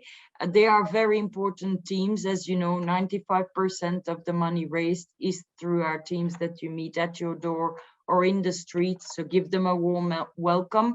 And if you yourself wish to apply and be a fundraiser, then this is the link on our website. The process is, after all this, and having been able to answer your questions tonight and processing everything we said, then you can apply on our website on the section of Job for Us. And the selected applicants will go through very many questionnaires and tests and etc. to finally be selected if you make it through with the relevant criteria all the way to the recruitment assessment center. If you apply today, however, and you're not yet fully qualified for the field, you have not lost your chance. We will give you feedback. We will tell you which areas to develop, and you might have a possibility to build forward to reapply later. So just so you know that. And then if you make it all the way through the recruitment process, you will then enter the pool of international field staff, and you will then go on an onboarding induction day. Then we will plan your pre-departure course, and eventually you will depart on your first mission. All of this depending on the field needs. It can happen within 4 weeks, as much as it can take 12 months. Many criteria can help, like for instance, language skills, but also remember the pandemic has made things much more difficult in terms of international travel. So that also has a big impact on our capacity to send you out fast, as often we are being slowed down much more than our needs are in the field for our patients and that we would wish to. So it's all to take into account. So finally, here are the links, our email address of Luam and I, where you can be in contact with us. So at the moment, we have come and we are a little bit delayed. It's 7:50, and we are now going to open the floor for questions. So Luam has been gathering all of them. What we want is really to hear from you. Tonight is your chance to talk to us real people. So there's no stupid questions. So just write them to Luam, and they can be addressed to Harald, Clara, myself, or Luam or Marion. So I give the floor. I shut up now, and I hope you've had a good evening so far with us. Thank you. Sorry. So I want to invite Clara and Harald as well. And let's start with the Q&A. Yes. I've been following the questions in the chat, and there are some interesting ones here. And I think we'll start with this one. Do you have many physicians in needed specializations, like in surgery and anesthetist, who perform normal stationary work in addition to working for MSF? If so, in your experience, are hospitals in Norway willing to cooperate with MSF so that their employees can go on missions on short notice for a few weeks or months? So this one is for you, Emily. Yes, and it is a very relevant question. As you know, being a physician specialist, it's not easy to sometimes get leave from your unit. You might be of need, especially again, another layer with the pandemic has made it harder for us to get our specialists to join. However, we are the work that we do in the field and that you will be exposed to as a specialist physician is very highly regarded and very relevant for the work that you will do in Norway. So we know that hospitals around Norway and actually Iceland as well, where I went in 2019, I visited several hospitals to be able to talk to different units of specialists. They do give you time off, but often it is a matter to find a good combination for the staffing of your hospital to be ensured, and at the same time, the needs of MSF to be met. We've tried to make agreements, for instance, with gynecologist units. We've tried to make agreements also, for instance, for trauma surgery, which are basically, and I'm only naming a few, but the ones that are the GAS, gynecologist, anesthesiologist, surgeon, and the intensivist medical doctor and the emergency medical doctor, we are always in need of and lack of. We never have enough of them for the projects that we are taking care of the patients for around the world. So just know that, keep it in mind, there is never enough of you. So please consider having a good dialogue with your head and finding the best way together, because we're trying really to match both your unit's needs and MSF needs around the world. Thank you, Emily. Then I have a question that I guess you can start answering it, but it's also it would also be interesting to hear what Harald and Clara thinks of this. It's a bit about what happens between missions. What do people do while they're waiting for a mission? Are they still on contract, or are the contracts just mission by mission? Do they do office work in between the missions? Where do they stay? Can you talk a little bit about this? What do people do between missions? Yeah, let's hear from Harald first, and maybe Clara can say in a nutshell what they've noticed they've done. Well, I can start off, I guess.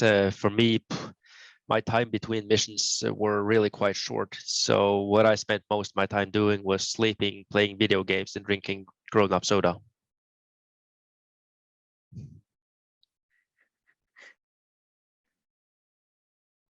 And Clara, would you like to? For me, so I had the opportunity to actually be able to go work.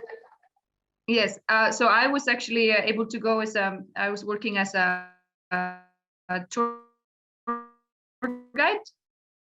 So I was able to go, but also like Harald, I also just took a break. I will have 2 months this time, and honestly, I'm gonna travel a bit. I'm gonna see some friends, visit my family, and just exactly enjoy the summer and then get back to it. But if you have a longer break, it depends on your career. If you have a footing like I do in the tourist industry, you can kind of jump in and out. And for the admin part of things, so you're not on the contract in between your mission, your field assignment is actually your contract, and in between that, you're not. And was there another part on the admin side of things, working in the office and so on? No, that's not at all common. No, it's really your break time, and at that moment, you're not under contract with MSF, and you can take up employment with any other employer. You're really free. It's your time. And here's another question for you, Emily, that maybe you can just give a quick answer to. It's about what other positions does MSF offer outside of the field ones? So then that's really on the part of ledige stillinger in Norge on our website, where you see vacancies for working with us in the office. And a vacancy that is always there, that we're most of the time in need of, is actually for our fundraising activities. And it's a really nice way to get to know the organization, how we work. You will get to meet the public in Norway, and you will get to speak about our projects, and you will also be able to find new supporters to finance our projects. So that's basically it. I can also add that if those who are fundraisers also have great opportunities to grow inside the organization, so they can become team leaders and they can grow inside the organization that way as well. So there are great career opportunities if you choose to become a fundraiser. And there are there are some fundraisers who's also started as fundraisers and now are field workers full-time. Thank you. And then we have a question about whether or not we provide training for local staff. This question is a bit wider than that, so it's also about whether or not we invest in kind of fire departments and ambulance and so on, but also whether or not we develop, we actually provide trainings for the local staff. So maybe Emily and Clara could talk a bit about this. Yeah, Clara, do you want to start as a future human resource coordinator? Yes, for sure. I've actually had the plan. We usually do an annual plan in MSF in the project where we kind of evaluate the staff, see their potential, and we do a bit of a development and growth and learning plan. We provide online trainings with a forum called Tembo. So where we have internet, this is a great resource. We also plan in the field trainings. And then for local staff, we do international trainings at times, pre-COVID, post-COVID, and also what we call detachment, which is like they go for a few months and become international staff. They're on a detachment for a few months, and this is often a precursor to becoming an international staff member. Yeah, and along with that, for the medical staff, the organization has set up about 5-6 years ago a medical academy, where we are actually developing our medical staff in a fully career development system that is really developing the workforce that is more and more becoming a global workforce, with people working in different countries and in different coordination roles, whether they come from a Western country or a non-Western country. It's really a global workforce. Next question. Yes, okay. So do we have an age limit? Minimum, maximum? You've already talked about the maximum currently, I believe, but maybe shortly. There is no minimum as such. It's all about your profile and your relevant skills and your relevant experience. Before COVID, the maximum for our insurance was 67, sorry. And now it's been brought down to 60, however, with a case-by-case possibility to look at it. Okay. And here is another question. How do people combine field work and building a family? Do you have anything on that? Harald, did your face say that you wanted to answer that question? No, not really. I don't. I'm not much of a family man at all. I'm more of a work man, let's say. So I don't have anything to add. Okay. I can answer, but Clara, do you have something you wish to answer? I mean, this is for sure a question that I have asked myself as well.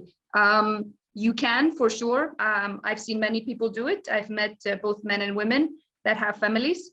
Can you tell a bit about that? I'm thinking of as well.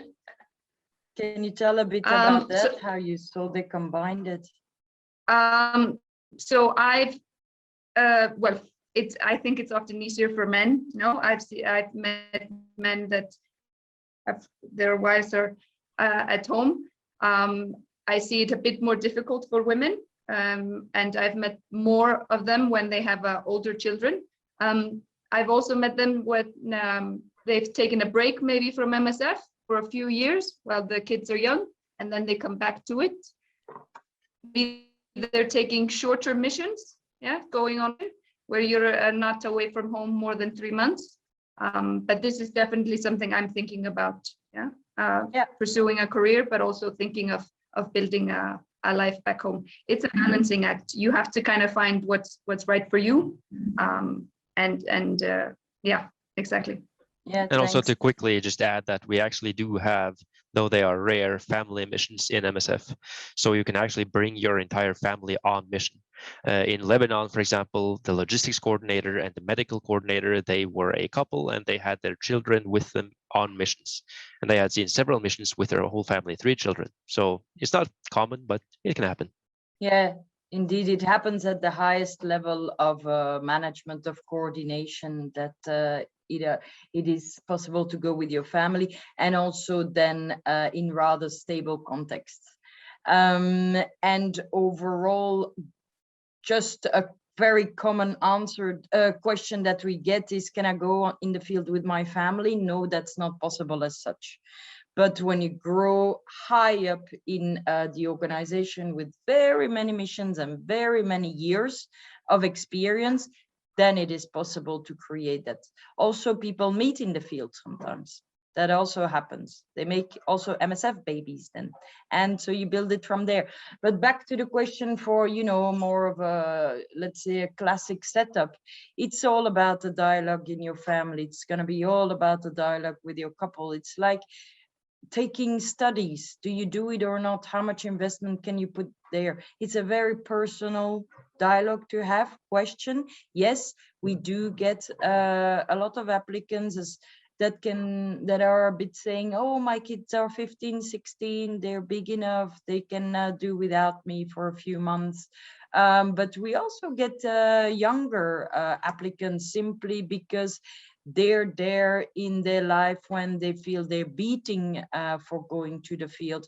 And it is a setup with the family, it's a structure, it's an investment to also probably get a more fulfilled parent back at home after the mission, and everything that they can bring on to their children and the family.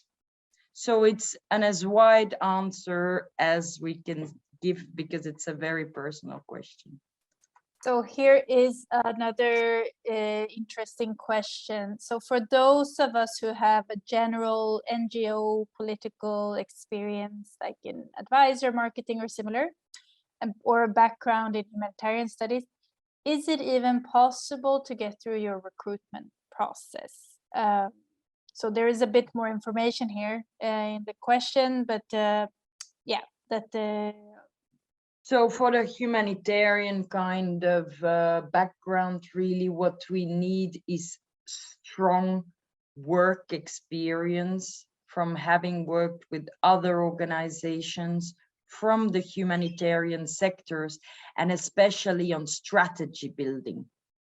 That's a very big experience to have of several years, preferably the experience being with assignment previously in different countries, and then trilingual. That's a definite request. So if you're not there yet, then it's just time to start building for it, and you'll come in as relevant in a few years. And there is one question here about how you've already mentioned that you need to have a minimum of 2 years experience in your relevant experience before you apply. But there's a question here about how many years after graduation in medicine you can work in the field with MSF as a doctor. So perhaps just say something about the turnus. I don't remember what it's called in English, but this kind of order. Turnus, so it's part of it. However, it's often not sufficient, because as when you do your turnus, you will have no direct line management, you will have no supervision, you will have it of students, but you won't have the real team management experience. So you will have to add on a few years more usually, but turnus is taken into account. Now for the specialist doctors, it's different. Pediatricians, surgeons, anesthesiologists, gynecologists, intensivists and emergency doctors, as soon as they specialize, they're on their first mission on the plane. That I can assure you. So we've already gone 10 minutes over time. I'll just take one last question about the application process more. So there is the question of, should I myself suggest a role that I desire and want to work with, or should my application focus on describing my strength and experiences so you can recommend a position for me? And should I wish for a region or a specific type of mission, or will it slow down my process? And then there was a question about how long it takes to get a response to an application. So if you can try very to good respond. question. So about I mean, you will get to the online application process is quite structured, so you will have to talk about regions of preference, etc. However, it's not a definite that we can meet your request, at least for your first mission, but definitely that we try to build common interest between what you wish to build in your career and what MSF can offer. In terms of how long it takes, it depends on how much we are in need. In the field, we work needs-based, highest need. So in line with that, all our human resources are needs-based. So we will focus all our attention on what our colleagues say that they need to have in the field. So sometimes it's really quick. Sometimes we have a backlog. It can usually be that you will hear from us within 2 months of your application. That's an average, that's a long average, but it depends a bit. Again, even if it doesn't sound like it, COVID has made it more complex for us and has added a layer of things taking a bit more time. You will get to choose a profile when you apply. However, if we see that you're more fit for another profile, then we're definitely going to talk about that with you. But the more information we have, the more practical, detailed description you give about yourself and your profile, the better we can map you and build on from there in the recruitment. Well, I think that will have to be our last question, really. And you can always contact us on the recruitment email if you have if there are questions that we didn't manage to answer. And maybe Emily, also just give a short word on where to send the application.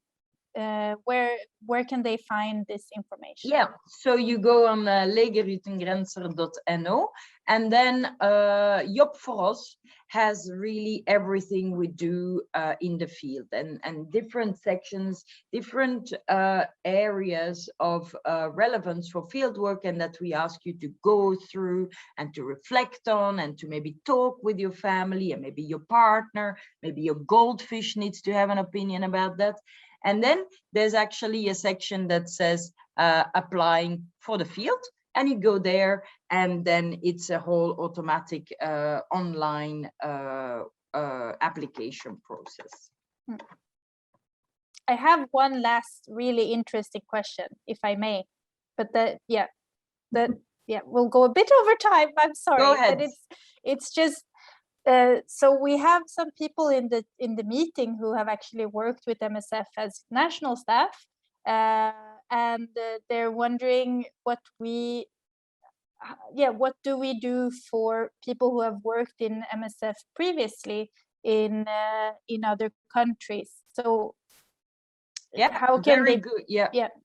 Very good question, and actually super relevant work experience. It's all about, everybody's equal. Like we said, it's an inclusive application process. So it's all about your skills, your qualifications, your experience. Remember the management part of things, because that's what we all need in every profile to be a manager. And then you apply and you go through the recruitment process, but definitely a very big asset to have that. And I'm actually glad and pleased that we have some of our local colleagues that are there tonight and considering it. So please, give it a shot. Thank you. I'm closing the Q&A for now then, and we hope to hear from you by email as well, if you have further questions. All right, so now for the closing remarks. I just want to thank you everyone for all your questions, and thank you for all who participated. And you will receive a feedback form by email, and we really appreciate if you take the time to fill it in. We really want to know what worked for you and what didn't, if there were things that we could just skip, or if there were things you really wanted to learn more about, please let us know. And this recording will be posted on our website as soon as I'm able to edit it.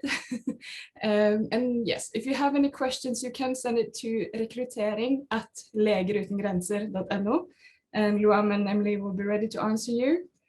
And then I have a final video I want to share. Once upon a time, in lands both far and near, I embarked on an arduous journey.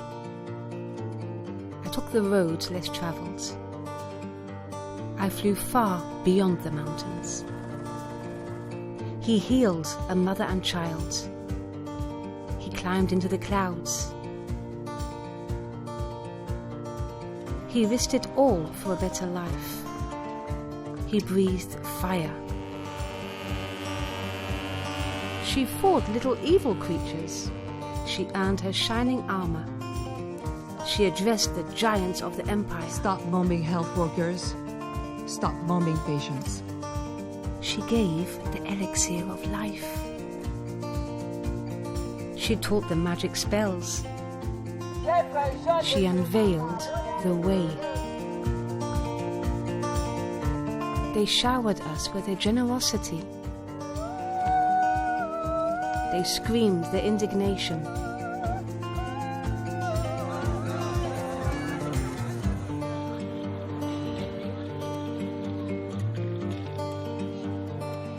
They swallowed magic potions.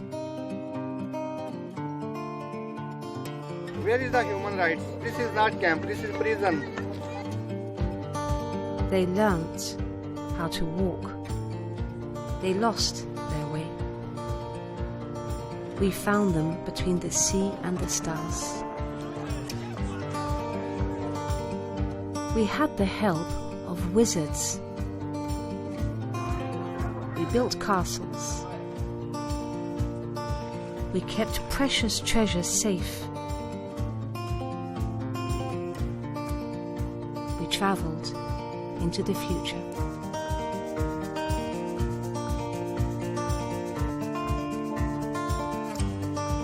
We did all of this thanks to you.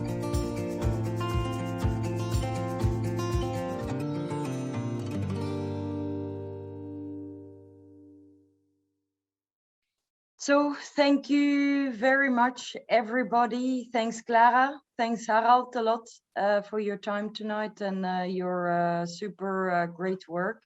And Luam and Marion for holding this all together.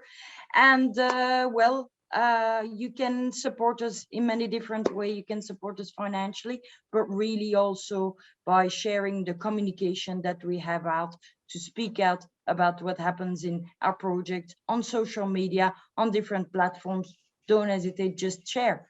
And if you think that tonight what we spoke about and tried to present to you speaks to you, then don't hesitate for it. Just go ahead and apply. And we do hope to hear from you soon. Thank you very much, everybody.